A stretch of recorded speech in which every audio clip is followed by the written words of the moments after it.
da aula que você vai ver esse vídeo, a gente vai continuar falando sobre, a gente está falando das hidrografias, a gente vai falar especificamente hoje sobre os rios, tá? Como é o percurso, quais são as etapas desse rio, tá? Então, para que a gente comece, página 121, aqui, 121 na página. E é importante que vocês estejam com o livro para acompanhar. Vocês vão ver aí, ó, que na página 121 tem aí caminho de um rio. Então, eu fiz mais ou menos uma trajetóriazinha aqui para a gente entender. Mas primeiro eu quero que vocês percebam uma coisa. Ó. Os rios, aqui, deixa eu ver. Sim.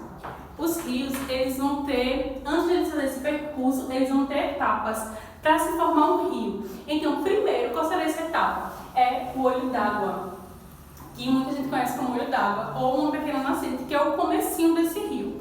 Ó, a gente vai começar a ver isso na página 121, que tem esse desenhozinho.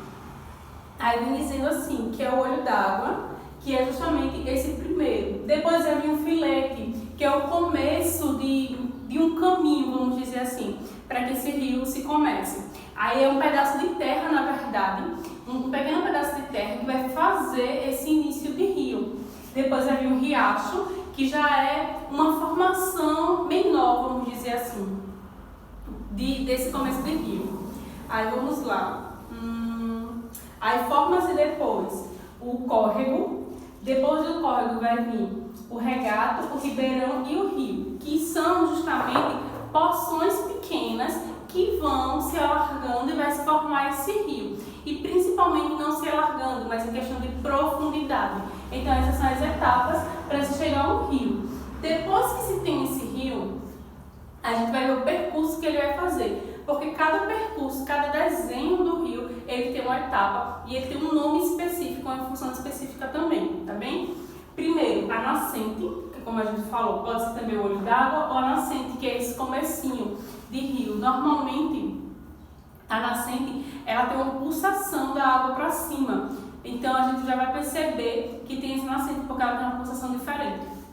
Aí, o curso, que é justamente o caminho desse rio, vocês vão conseguir verificar melhor na imagem que está no livro, que tem esse percurso desse rio.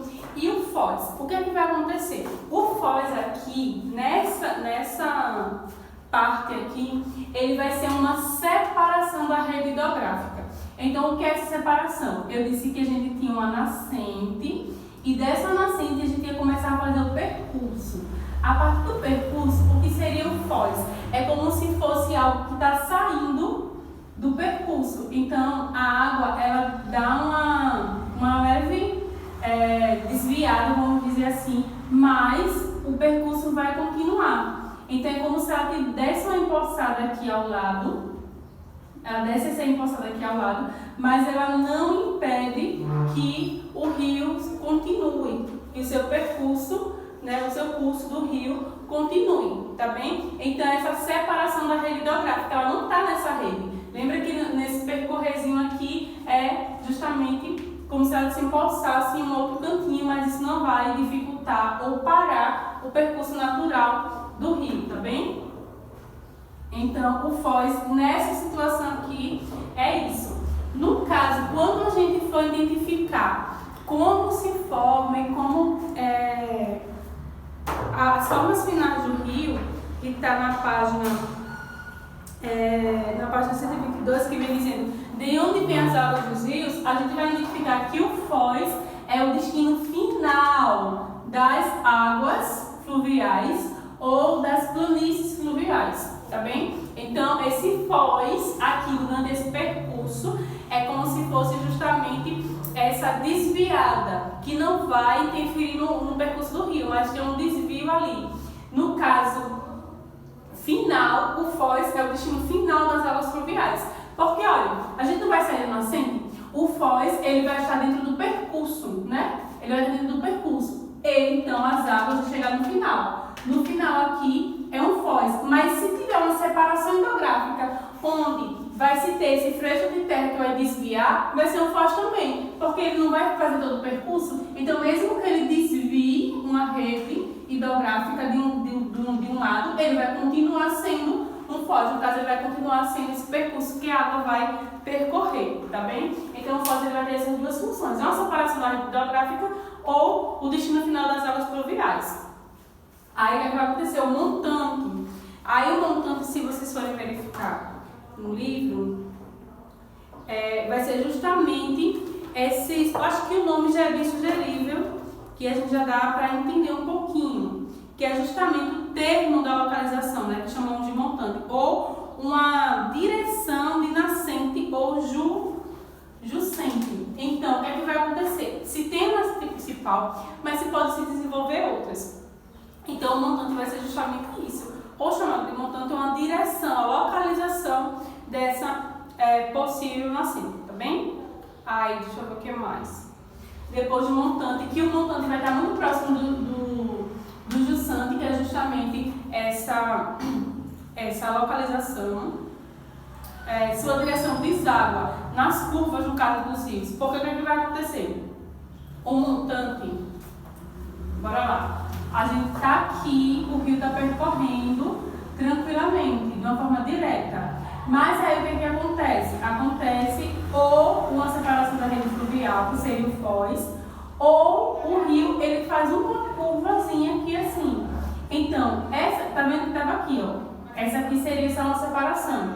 Mas se ele continua aqui, quando chega aqui ele tem uma curvinha para poder continuar, esse montante, essa curva aqui, esse montante, ou muito próximo do jussante, vai fazer essa curva do rio. Então o rio estava percorrendo e quando faz essa curva vai ter esse montante, essa localização que vai fazer essa curva, que vai estar próxima, no caso, a jubilar vai estar próxima do montante para fazer essa inclinação diferente do percurso do rio, tá?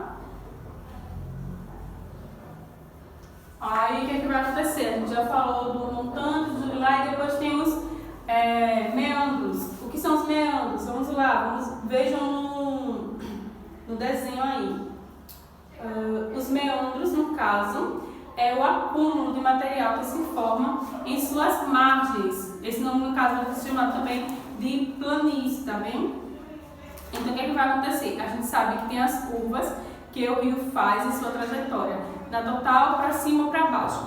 Então, o meandro vai começar a se formar, que pode ser essa nascente, vai estar muito próximo da jubilar, que é essa volta. Os leandros vai ser a curva final e, no caso, as nascentes fluviais vai ser justamente essa formação, que vai estar em volta. Então, aí vem aí, ó, a gente começa com a nascente, aí vai ter as superiores e inferiores, vai depender muito de cada rio, tá bem?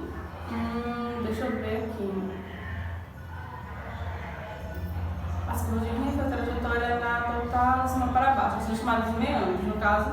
Aí, o acúmulo de material que se formam em suas margens recebe o nome de planícies fluviais. Então, bora lá, bora recapitular. Se tem a nascente, que é o começo desse rio, mas para que esse rio se forme, a gente precisa desses termos aqui. Olho d'água, que seria o começo, o fileto, seria justamente o pedaço de terra que vai começar esse rio. Quando se começa esse rio, já vai se apossando aquela água, o córrego, já é essa descida, e depois dessa descida vai ter o regaço, que é muito próximo da descida, e o ribeirão, e o rio, que no caso vai se alargando e se aprofundando, tá bem? Depois disso, a gente vai ter a nascente, que é esse começo, o percurso ou o percurso do rio, e a foz, que pode ser essa separação ou destino final das águas fluviais. Os montantes vai ser justamente outras nascentes que podem se encadear nesse rio, que vai estar junto das jussantes, ou justamente esse percurso que vai se ter, esse desenho, vamos dizer, do rio. Os meandros, para cima ou para baixo, vai ser justamente essa curva. E no caso das planícies fluviais, vai ser esse acúmulo de material que vai ter em algum rio. Então, quando se fala de acúmulo de material, pode ser restos de rochas, de pedras, de plantas. Então, os acúmulos que se tem próximos dos rios podem ser chamados também de planícies fluviais. Vai depender muito de cada rio, de cada região, tá bem? Então, esse percursozinho que a gente vai estudar hoje e entender que está nos questionários. Vocês precisam estar com o livro na mão para vocês entenderem através da gravura, de forma melhor esse percursozinho e como essas formações elas se diferenciam a partir do percurso que o rio vai fazendo, tá bem? Então, são dados esses nomes para que a gente perceba cada pedacinho, cada formação diferente que a gente vai vendo quando o rio ele vai se formando, tá bem? Aí, nas próximas videoaulas, a gente vai ver justamente como é formada essa bacia hidrográfica, onde esse rio dá, porque a gente sabe que todo rio ele tem a sua nascente, faz todo o seu percurso e ele vai se finalizar em um mar. Então a gente vai verificar tudo isso para que a gente possa finalizar esse assunto, tá bem? Então a gente tem que entender um pouquinho esse percurso, cada pedacinho, o que significa, para que a gente possa responder da melhor forma possível. Tentem responder todas as questões, por favor. Qualquer dúvida, se eu estou falando, que podem tirar, podem falar no WhatsApp e a gente vai tirar ajuda da melhor forma possível, mas não deixem questões em branco, tá bem? Até o próximo vídeo, tchau, tchau.